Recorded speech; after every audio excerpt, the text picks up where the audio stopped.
مفتی طارق مسعود کے بیانات کے لیے مفتی صاحب کے آفیشیل چینل مفتی طارق مسعود سپیچز کو سبسکرائب کریں۔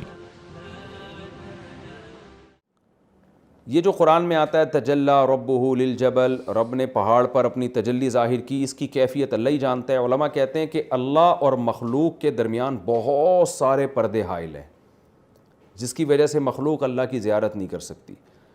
تو حدیث میں آتا ہے ایک انگلی کے بقدر اللہ نے تجلی کا ظہور کیا ہے، یعنی ایک تشبیہ دی گئی ہے کہ یعنی کروڑوں اربوں پردوں میں سے اللہ نے ایک معمولی سا پردہ ہٹایا ہے پہاڑ کے سامنے، جس کی پہاڑ تاب نہ لا سکا۔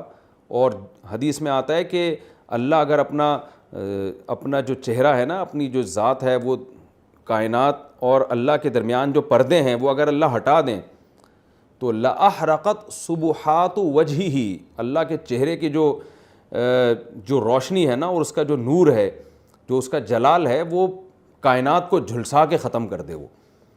تو یعنی اس کے جمال اتنا ہے کہ اس کی تاب نہ لا سکے یہ کائنات۔ تو سوچئے کہ نبی صلی اللہ علیہ وسلم نے فرمایا کہ جب قیامت قائم ہوگی تو اللہ تعالیٰ بندوں کو اپنا دیدار کرائیں گے۔ اس وقت اللہ آنکھوں میں یہ قوت پیدا کریں گے کہ اللہ کے جمال کا لوگ مشاہدہ کریں۔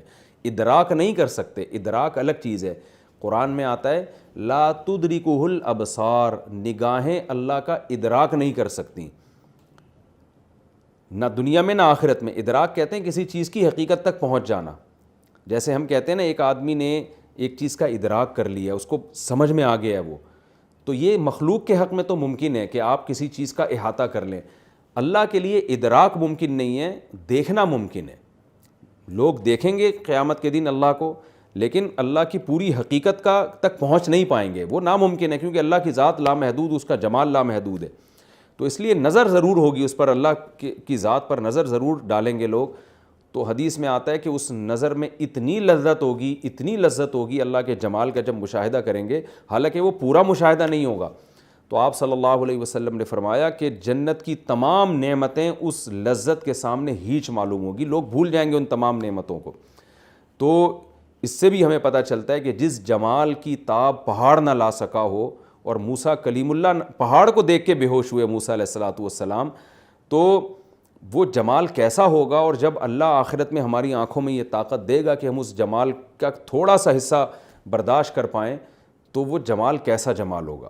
تو یہ چیز بھی ایک جنت کی نعمتوں میں سے ایک بہت بڑی نعمت ہے، جس کو تلاش کرنے کے لیے مسلمان کو جنت پر حریص ہونا چاہیے اور ایسے اعمال کرنے چاہیے جس سے ہم آخرت میں اللہ کا دیدار کر سکیں۔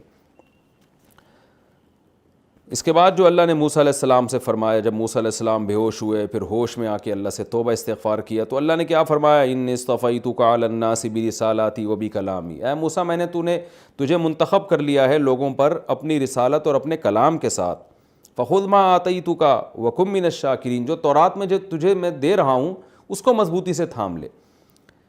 اس میں بھی علماء نے ایک بڑا اچھا رب بیان کیا ہے کہ موسیٰ علیہ السلام جب ہوش میں آئے تو اللہ نے فرمایا کہ اے موسیٰ تو میری زیارت دنیا میں نہیں کر سکتا، لیکن میں تجھے تورات کی صورت میں ایک ایسا سرما دے رہا ہوں کہ اس کو تو اپنی آنکھوں میں لگائے گا تو آخرت میں میرے دیدار کی طاقت تیرے اندر پیدا ہو جائے گی۔ لہذا میرے دیدار کی بحث کو چھوڑ دے، کیونکہ دنیا خواہشات پوری ہونے کی جگہ نہیں ہے، دنیا دار العمل ہے۔ تو دار العمل کے لیے کیا ہے؟ میں نے تجھے لوگوں میں منتخب کیا اپنا پیغام پہنچانے کے لیے، لہذا تو نے تورات خود بھی مضبوطی سے عمل کرنا ہے اس پر، اور اپنی قوم کو بھی کہنا ہے کہ اس کے اچھے اچھے حکام کو مضبوطی سے تھام لیں۔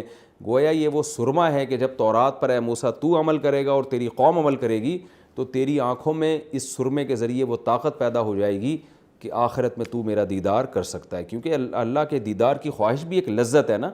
تو یہ لذتیں پوری ہونے کی جگہ جنت ہے، اور یہ جنت ان لوگوں کو ملے گی جو تورات پر مضبوطی سے عمل کرتے ہیں۔